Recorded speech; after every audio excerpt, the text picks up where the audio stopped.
I went to a Disney Lorcana sealed event and I went 3-0. I got 3 wins and no losses. And we did it while playing the 9-cost Maleficent monstrous dragon, but I never actually played her. But I ran her in my deck of 44-ish cards, and we're going to go through the deck, what we played, and why we had the confidence to play a 9-cost card in sealed. If you don't know, in sealed, lots of the times you only get it to like 6 ink. So I don't know, playing the 9 cost seemed kind of funny, but we're going to explain our thought process. And then over here we have the cards that we took out, and then we'll revisit that when we get there. And then we'll also talk about our matches and our lore totals and how it went. So that's what's going up. So Maleficent, Monstrous Dragon. We open these 2 legendaries and also another legendary right back here. We open the Stitch Surfer, Carefree Surfer. Fun fact, this was like the Ready Set Ink logo for probably the first 9 months of our existence before we changed to our new logo. So I had 3 really high cost cards and I wanted to play them because I opened up 2 Maleficent Monstrous Dragons. That's the memes. These are my legendary cards. I gotta roll with it. So I said, how am I going to get up to 9 ink? Good thing they got ramp in Fabled. We have 4 pieces of ramp right here. We got the Heart of Tafiti. Check this one out right here. You play it down for 3 ink. You can exert it that turn. You pay 2 ink, and then you put the top card of your deck into your inkwell face down and exerted. So you can't use that like extra ink this turn. It's a really bad fishbone quill, but that's beside the point. It is a ramp piece, but it never went off during the course of our 3 matches that we played. So Heart of Tafiti, overall not recommended, but it's a piece of ramp if you want to go that way. Our next piece of ramp, also a 3 cost, hey, the Bumbling Rooster. And we did such a cool wombo combo with this. You're going to love it. We're going to talk about it. It's just fattening up when you play this character. If an opponent has more cards in their inkwell than you may put the top card of your deck into your inkwell face down and exert it. The fun part of this is I played it on turn 2. So this was like a Tipo replacement with way better stats. It's a 2/3 that quest for 2. It was so good. How did I play this on turn 2? Good news, Pluto's in this set. Pluto has the exert. You pay 1 less ink for the next character you play this turn. So my turn 1 was a Pluto, and then turn 2, I inked a card, I exerted the Pluto, and I played the hey. My opponent had 3 cards in their inkwell, and I had 2. And then my hey put it to 3. And I was on the draw. So like that was a super good deal. So if you get a Pluto hey combo, kind of recommend it, especially on the draw. And then our 4th piece of ramp is 1 Jump Ahead. I never really got to play this on curve. This was a like late game edition, like haha, now I'm up to 7 ink. I can almost play something. 1 Jump Ahead says put the top card of your deck in your inkwell face down and exert it. So it's a little bit of ramp. Never got to hit it on curve. My curve piece was really hey. I usually hit that pretty frequently. And then Pluto was always a great 1-drop to run. So those are 4 ramp pieces. Mind you, there's other ramp pieces in there. There is the Lantern, which I didn't pull any. If I had the lanterns, I would run it. There's like ways to get more ink. The thing to like keep in mind is that in this sealed format, there's no 1 cost cards that quest for 2. I believe that there's only one cost card that quests for 2, and it's Curse Merfolk. Everything else costs more than 1. So like your opponent's not going to go fast. And if you have an answer to take out their characters, you're going to be okay. So there's a little bit more time in the sealed. It's so good. I didn't believe it. And then Rick and Aaron convinced me. And then we just went for it. Like I did some mulligans and I was like, oh yeah, this is pretty good. My problem was that I had like 10 uninkables in my 44 card deck. And these were 2 of the uninkables, but we'll talk about this later and why I took them out. This is, again, our stack of rejects that we did not play. And then these are like our big memes, haha. We actually did get to play Surfer Stitch once. So that was cool. We got to play one of our high-end cards, a 7 cost in a sealed event, which is unprecedented. But most of those games, I stayed at about 4 ink and then kept a Pluto untapped in case I wanted to hit the 5th ink. So on to the rest of our deck, we got a whole bunch of 1-drops. Not a whole bunch. We only have 3 1-drops. These are 3 1-cost cards. Oh, and Pluto. Like maybe I should talk about Pluto. So like on curve, we'd like to hit the Pluto probably the most.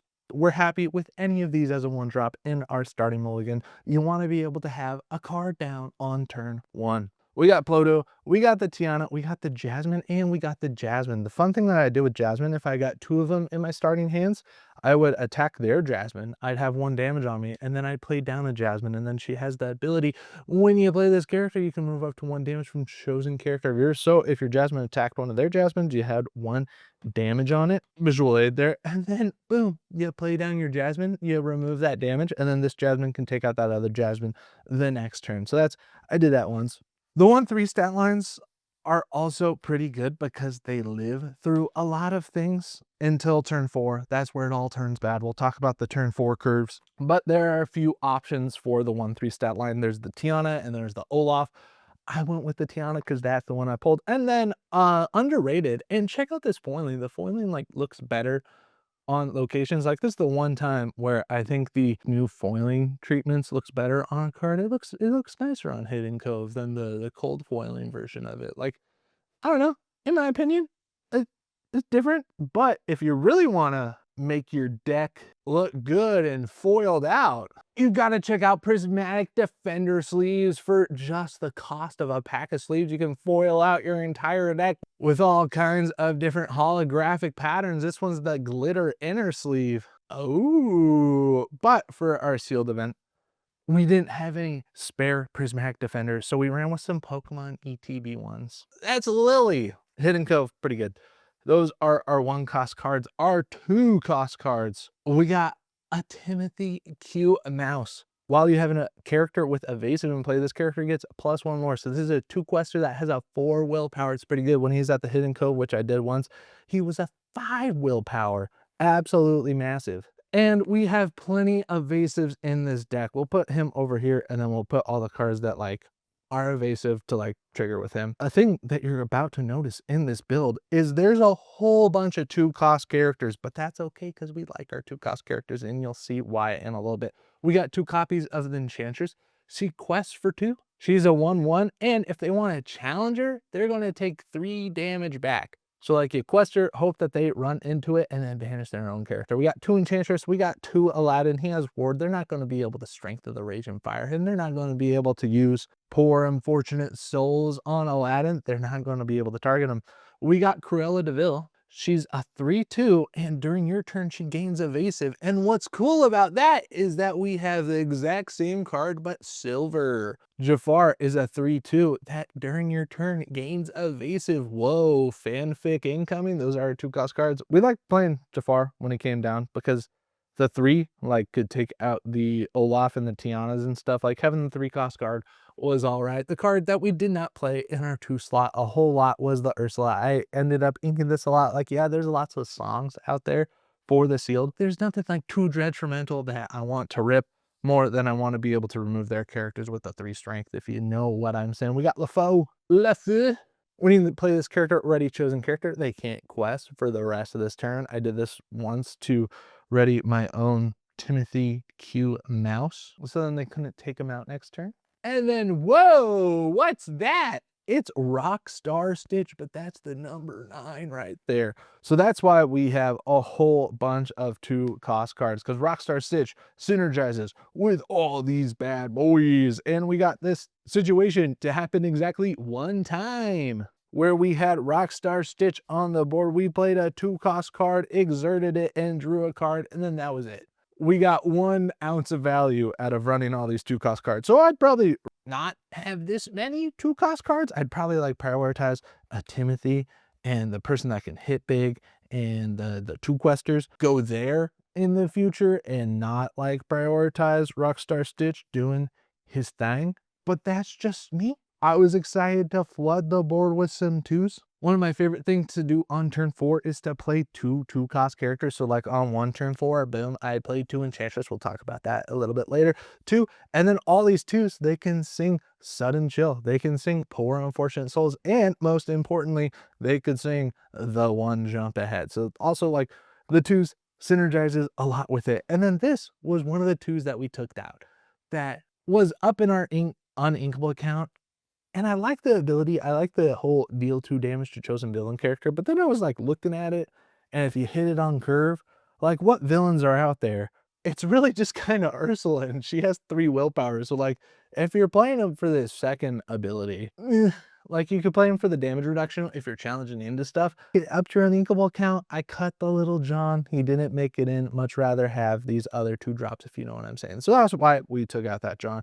And that is our 2 package right there. Our 3 package, Sisu, Emboldened Warrior. She's going to have some big strength if your opponent has cards in their hand, and they're going to have some cards in their hand. They're not getting rid of everything every turn. We got the Sisu, a Daring Visitor. Ooh, this one hits so good. This one can take out the Sisu if you don't have cards in your hand when you play it down. It can take out the Tianas. It can take out the Timothy Q Mouse. It can take out the Enchantress. Most often I use this to take out the Enchantress. Was there another one? Yeah, I took out Enchantress. You could take out Timothy Q Mouse. And then the Ana that quest for 2, that is a 2-cost 1/4. Uh-oh, right here. My opponent played this on me so many times, and I was able to wipe it twice with the Sisu, like in 2 games. I don't have 2 copies of it, but definitely this. And then any character with evasive is gonna be a yes for me for sealed. You want evasive characters. You don't want them to be able to take it out. So that's why we have her. We gotta talk about this card. This thing's like a $13 card right now. Absolutely ridiculous. There's no such thing as a super rare that stays at $13. Except for like the Daisy Duck, but like Daisy Duck was really, really good.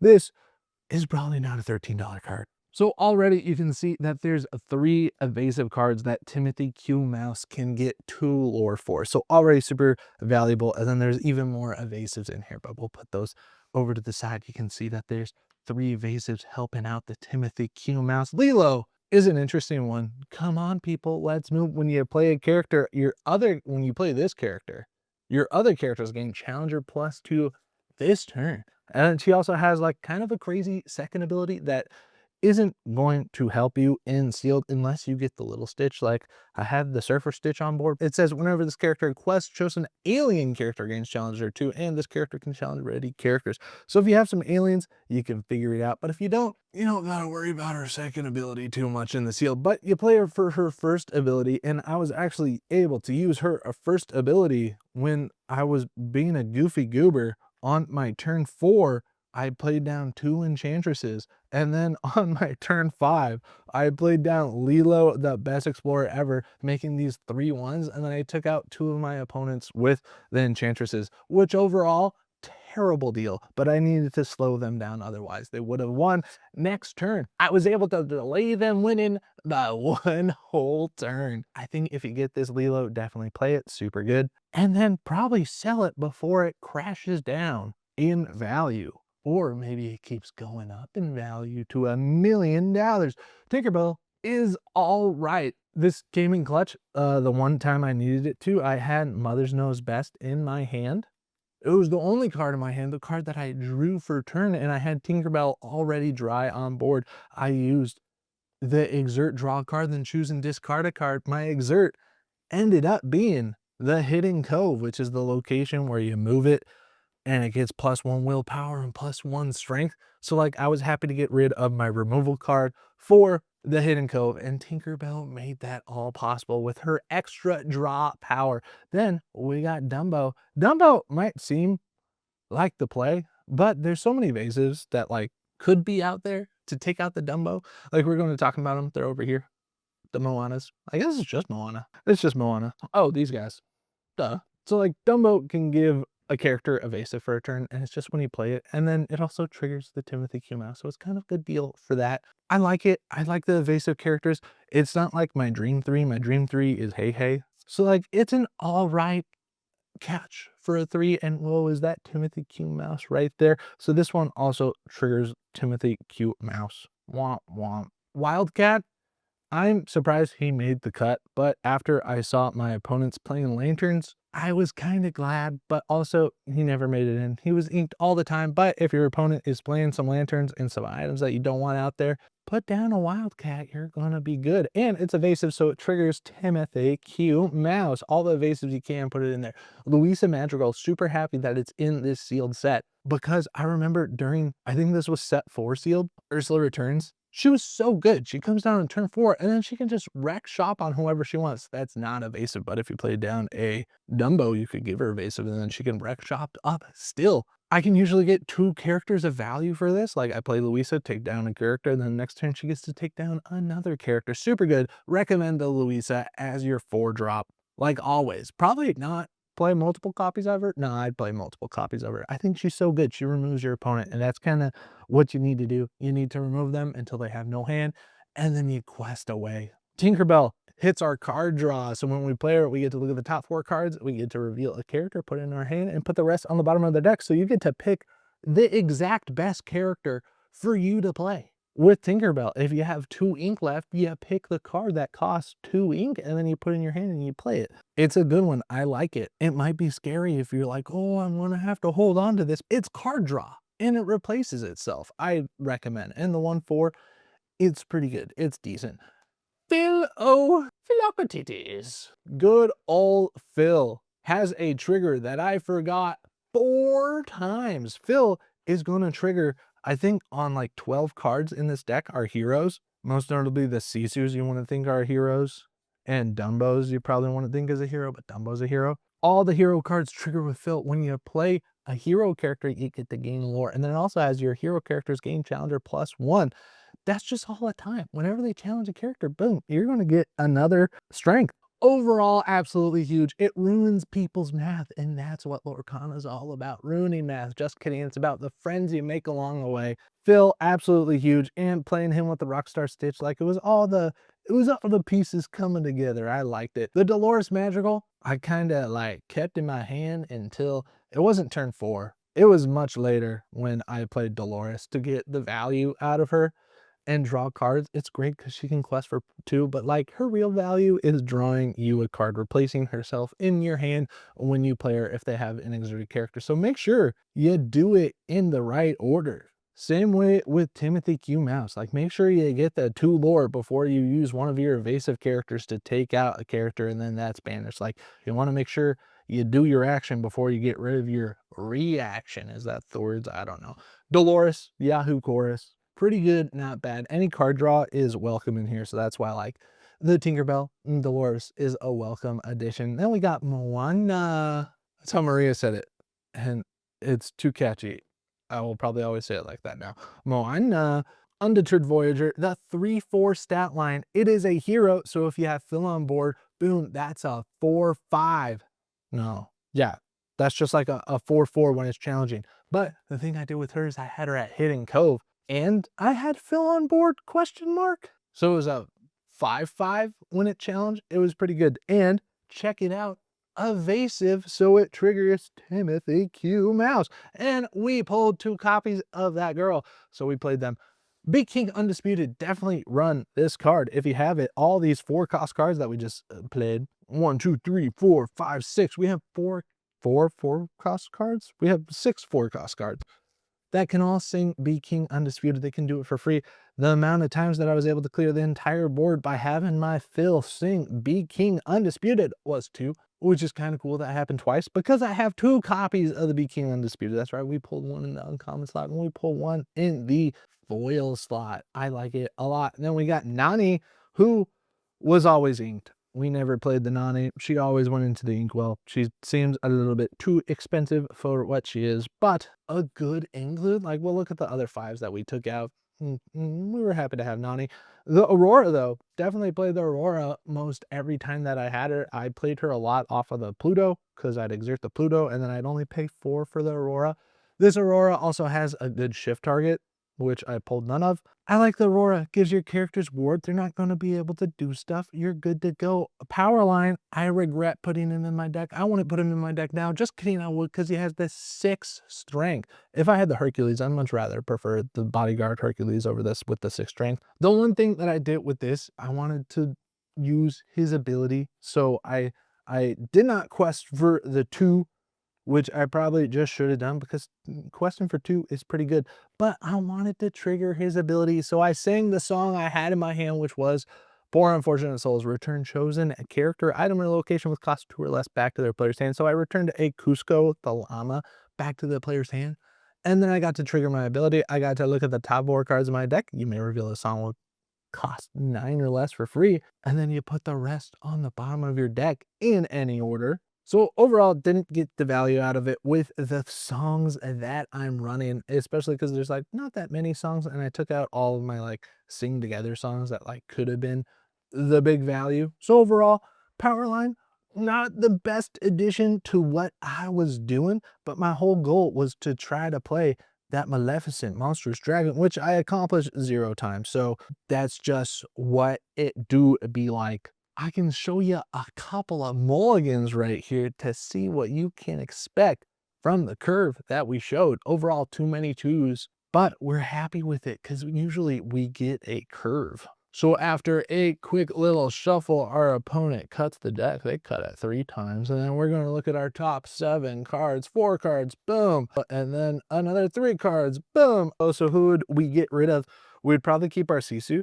We're definitely going to get rid of that. That's going to be like, these two are like guaranteed ink. So we're like keeping a guaranteed ink, if you know what I'm saying, because we have so many uninkables in this deck. So we're throwing this back. I think we really like the Luisa. I think we are going to guarantee ink our Nani. And like, we should keep this Lilo because of the 3 ramp, like the 3 curve, but I think we'd rather play this Sisu. It's just a bigger threat. They're going to be scared. So we're going to mulligan 4. It's going to go to the bottom of the deck. This is what we were keeping. 4 more cards, never punished. Look at that curve, absolutely beautiful. You get to play the Pluto. The very next turn, you get to play the Sisu. If Pluto lives, you get to play Luisa the next turn. Ooh, ooh, ooh. And then after that, Luisa can sing Be King. There's so many great lines, like granted, like you're getting rid of these 2, but you don't need those 2. Those are your inks. And then you're going to get more inks after that for sure. Oh, dude, that was a sick hand. This sealed was a great time. Highly recommend. We can show you one more mulligan, then we can talk about the cards that we took out, and then we can talk about our specific matches. If you want to watch that long, if you've made it this far in the video, please smash the subscribe button. We talk about Disney Lorcana all the time right here. All right. Oh, we should let our opponent cut the deck. Boom, boom. Oh, that was a weird cut. They're doing it though. Here we go. 4 cards. Boom. What do we got? Lilo, always there. We got our 2s, like him a lot. Got some good stuff. Our 3s, 3 more. Ooh, oh, look at that curve. That's not bad. Like, we got our 1 cost. We got our 2. We put in an evasive character on 3. Like this is looking like a keep to me, if you know what I'm saying. I'm playing this on 1. I'm playing this on 2. I'm playing a gains evasive on my turn on 3. This is question for a 3 right there. Pretty sick. And then if I want to like be able to challenge, if I want to give these people, if I want Jasmine to attack for 3, if I want Timothy Q Mouse for attack to 3, if I want this guy to attack for 5, just play the Lilo next turn. These would be our inkable cards.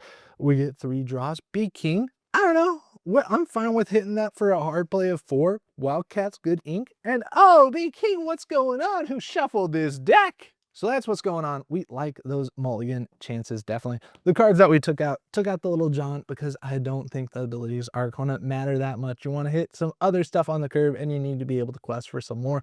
Took out the Maid Marian. That was kind of a hard cost, kind of like lacking in the 5 cost card stuff. But we want to get to our higher end stuff. We don't want to be distracted with this. You're able to take out a card and not get punished for it in a challenge. So it's kind of a good deal. I like the Maid Marian. The Mufasa, kind of a hard one to cut. Question for 3 with such a huge body is like, it's tough. The Power Line takes it out. The Hercules takes it out. So he was cut. Ariel, I wasn't going to sing songs. I didn't have the shift target. People with the shift target and the big Sonic Warrior Ariel, like, watch out. Like, those are scary. Pluto, I had 2 of these in my deck. Definitely cut them. People included them. He's got that Singer 5. He's got a pretty beefy stat line, but I'm good. Mama Odie would just up the uninkable count. This one was also hard not include. Like, she was in the deck. We had to trim it down. It does get the evasive, which is cool. In a sealed event, I'm never going to discard a card from my hand. Like, that is what I'm choosing to not discard myself. I'm stuck. Thought about it. I don't want to draw this card late in the game. Lost in the Woods could help you out a little bit in a challenge, but meh. Bell, I don't have any items. Heal what's been hurt. Meh. Draw a card. Banish a character with 5 strength or more. Didn't really have any character with 5 strength that I was too worried about. Like, late game, yeah. But hopefully I win before the late game. Or I'm trying to get to the late game to play my Maleficent Monsters Dragon. Wildcat does this way better. Atlantica, I'm not singing songs. Casa Magical got 2 of those, a bad location. Like, you have to have a character in there and then it's going to die in 2 shots. Eeyore, pretty cool card, but not that good. Verona, Schvinn, Mama Odie, like, none of these are like sticking out. The sing-togethers we should talk about. Sing-togethers we didn't include because we're not going to try to waste potentials on using up like that much of value of cards, especially the 10. Like the dig a little deeper sounds pretty good. You get to draw 2 cards, but you have to use 3 characters to like get this thing going. Overall, I think it's just a little bit too late, but any card draw is welcome. It might be an include, but it's a hard sell for me. The mob song, you can do 3 damage to up to 3 chosen characters and or locations. It's just another hard sell. Like you're gonna have to use 3 or 4 characters to be able to get that value, or use the power line shift and then get it done. If you're playing like the power line package with the shift, I'd recommend it. So those are the cards that we did not include. They did not fit into what we were trying to do, but that's everything that we opened up in the sealed. Our first game, we went up against Jenna, and it was pretty just even all around. She was really good at questing her characters, and I was good at trying to remove her characters. I won that first game. She got up to 19 lore, and I just kept on trying to remove stuff, but I couldn't. And then this last game, I was having so much fun talking to Jenna that we went to time. But we had enough turns that I was able to get to 20 lore before the 5 turns went out. So that was our first dub with Jenna. Our second game was with Alex. She had enchantresses, I had enchantresses. On this game, this is the one where I used 2 enchantresses with the Lilo, put the enchantresses to 3 strength, and then they took out 2 cards. But you can see on this game, I only got 1 lore, and she got all the lore. So definitely don't recommend that play. It sounds cool when you're doing it, but it's not. And then the last game, we were just luckily able to squeak by. I think she was able to remove almost everything, but we were able to have 3 lore that we needed to get. And then our last game was with Maria. We lost this first one. She cleared our board like nobody's business. This second game, we did really good. We got to 17 lore before she got her second lore. But the problem, she inked Flounder. She apologized for it, but you can't ink the Flounder. These are the Flounders that we pulled in our prize packs after we won. But you can see that there's a little set 9 there. This one here is a little set 1. Look how damaged this thing is. This is the one that uses the mic for Lorcana alert. It's been through it. She inked the Flounder, and that's what happened game 3. And then the last game was an absolute doozy. This is prime Lorcana right here. It was Aurora versus Aurora for like all of the game. And I think I had both Maleficent, Monstrous Dragons in my inkwell. I gave up on my mission. I was like, my mission is to play the Maleficent, Monstrous Dragon, but I ended up inking them both of those games. But this one was an absolute doozy. Where's that 5-cost Aurora? We had a 5-cost Aurora. She had a 5-cost Aurora, and they were just questing out. I would quest, and then she would attack, and I'd attack and stuff. It was Aurora versus Aurora for sure. I got to 19 more. I had a win condition on board, but she also had a win condition on board. She had the fill. She had a hero in hand, and she was at 16 lore. So Phil could quest for 2, putting her to 18. If she played a hero, it would go to 19. All she had to do was play 1 more hero. But the heart of the cards did not pop. Bonus tip, if you want these puzzle cards and you're at a sealed event, you can just ask your friends. You can say, hey, do you want your puzzle cards? And it's likely that they'll give them to you. Always remember that the best cards aren't the ones that you pulled in the sealed events. It's the friends you make along the way. Make sure to smash the subscribe button.